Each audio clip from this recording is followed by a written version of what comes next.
So it was 1970 something in the world that I grew up in.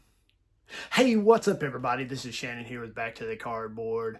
And man, I don't know if y'all have heard that Mark Willis tune, that song 19 something. It describes my childhood to a T, especially the 70s. It goes on to talk about the 80s and 90s, which still hits home with me. But the 1970s, I'm going to go through that song, a little bit of it. I'd love to sample it, but man, I get in so much trouble for doing that. But I'm going to go through that song and show you some cards. It kind of goes right in hand with my 1970s, my childhood. So let's get right to it. So for you guys that are middle to late 50s, maybe even earlier than that, some of this is going to hit home with you all. That song talks about, you've seen Star Wars at least 6 times. I went and seen Star Wars, and I seen it at a drive-in movie. Star Wars, The New Hope episode, was that 4 or 5? 5, I think it is. I went and seen it at the drive-in movie when it originally aired. It blew me away. The special effects, of course, they're nothing now, but for then, that was crazy. It was crazy. It talks about, I seen the stuff they put inside Stretch Armstrong. I had a Stretch Armstrong when I was a kid. And I stretched it so much that it got a hole in. I guess it started dry rotting. And I seen the stuff that was inside of Stretch Armstrong. It's like kind of like molasses, sort of. It had a funky smell to it. But man, you could stretch him out way out there like that. I think they still make Stretch Armstrongs to this day, but it's stuff in there that's like sticky molasses stuff, the best I can remember anyway. And then it goes on and talks about, I had a shoebox full of baseball cards. Well, who didn't have a shoebox full of baseball cards? I remember it to this day, my shoebox. And I had a stack, about like that, along with some other cards kind of loosely laying around. And I remember it plain as day. And you know what was on top of my stack? It's this card right here. It was the 1980 Rickey Henderson. I remember that shoebox to this day. And I remember that stack. And the very first card on that stack was this, not this Rickey Henderson, but the 1980 Topps Rickey Henderson. I remember it plain as day. This is not my original card. I bought this over the past 4 or 5 years, but my original Rickey Henderson is long gone, but that's another story for another day. But I remember this. This was on the front of that stack. And down in that stack, baseball cards that was in the shoebox was this card. I've showed this card many times on my channel. I know this is an original card from my original collection, because in the middle to early 80s, I sent this off to Johnny Bench to Riverfront Stadium to have an autograph it, and it's autographed and returned to me. So this is one of the cards that was in my original collection. But I remember this card. I remember a Rickey Henderson Rickey card with a rubber band around it. How crazy is that? But I got to talking with Rob, Cash Cards, and we were talking about autographs. He was talking to me about my Flawless autographs. He's like, you need to get you a Johnny Bench Flawless. Well, I've got a Johnny Bench Flawless. I've had it. I think I've showed it on my channel before. And here it is. There's my Johnny Bench Flawless auto. Beautiful, beautiful card. I love the red, white, and blue. It's one of my favorite cards in my collection, to be honest with you. This is the 2018 Panini. What is it? Greats, I guess it is. Yep. Greats of the game. See it there. I've showed this card before, but man, look at that. Hey, and if you guys haven't checked out Rob Cash Cards, go over and check out his channel, man. Big Reds fan, just like myself. Great, super great guy. He has an amazing collection, and it has an amazing channel. So you guys go over and check him out. But that is my Johnny Bench Flawless, and that is part of my shoebox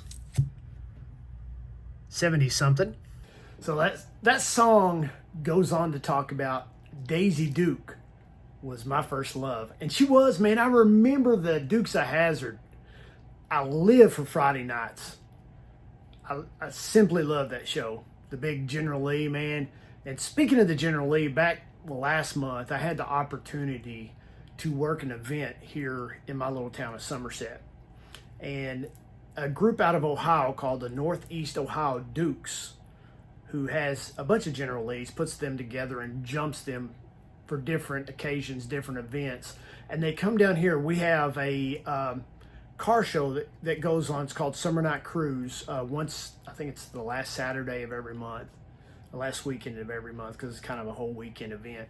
But Saturday is the big day. Well, in June, last month, I think it was like the 28th, the Northeast Ohio Dukes brought a General Lee down here and jumped it over our town fountain.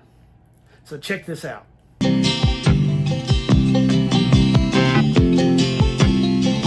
Just a good old boy, never meaning no harm. Beats all you never saw, been in trouble with the law since the day they was born. Man, how cool is that? How cool is that? To see the General Lee jump the fountain. And I was there. I was there with the fire department, and I was probably 15 feet away when that thing come crashing down. It was amazing. It was simply amazing. I shared a little short of it for, I think it was July the 4th. So I'll put the link to that in this video. So check that out. It's just another angle of the jump. But that brings me to a card I picked up for that, and I'll lead into it with a couple other cards, and you'll see what I'm talking about. I picked up a couple of art cards from my man Scott over at Reindeer Studios. Man, I just love this. Shoeless Joe Jackson, even though he's got shoes on and his socks are white. I thought he's supposed to be black socks. I don't know. But man, that's awesome. That man has more talent in his pinky nail than I do in my whole body. But it is amazing. I got that. I also picked up this Martin Diego. Oh, come on. Focus. There we go. This Martin Diego card. It's really going for a good cause. Please, please, please scan this and pick one of these cards up. But man, it's just a beautiful card. Check it out. You can watch him if you scan this. You can watch him drawing it or painting it. And these are all going for a good cause. But look at that. That's just original artwork brought down in a little card form. Be sure to check that out. But a man, Reindeer Studios, Scott at Reindeer Studios, just a cool guy. But that brings me to the General Lee jump. We had a local artist called Whitney Owens paint this card, and it depicts the General Lee jumping our beloved town square fountain. See it there? Yes, June the 28th this year. And this Raymond Kahn was a stunt driver for the Northeast Ohio Dukes. Very cool. It's a very cool art card, just like Scott's. But man, that's part of my childhood. The General Lee, Daisy Duke. And then the song goes on to talk about Farrah Fawcett hairdo days.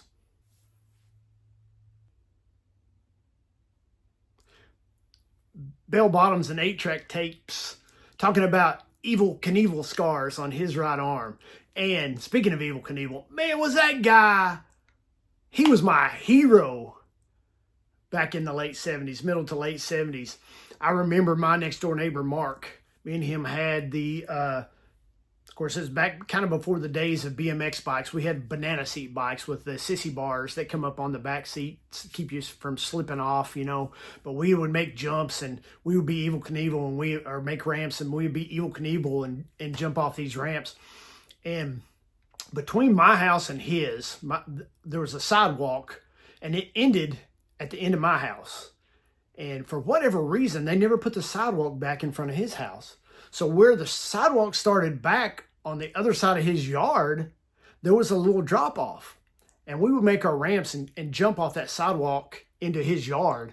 and we got to one-upping each other. Well, I can jump this far, I can do this, and I can stand up and jump, and I can do it with one hand. I can do it with no hands. Well, I got the bright idea of jumping off that ramp to one-up Mark, and I told him I'm going to jump off with no hands and no feet. And man, I went pedaling as fast as I could, hit that ramp.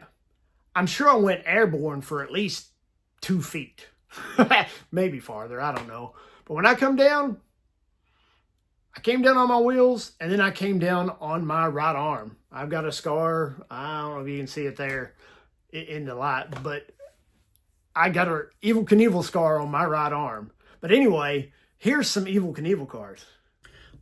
The first one is a 2009 Focus. There we go. The 2009 Score. I don't honestly know where this came from. I got these 3 cards here in a lot. But man, this is a depiction of Evel Knievel to a T. Mr. Red, White, and Blue, you can see the cane he always carried in his right hand. He always, when he wasn't on his bike anyway, a big heavy Harley Davidson, he would wear a cape. Of course, he doesn't have it in this, but Elvis was big, and I was a kid when Elvis died, and the whole world cried. The song talks about Evel Knievel, scars on my right arm. He fashioned himself like Elvis with the leather jumpsuits and the big wide collars and stuff.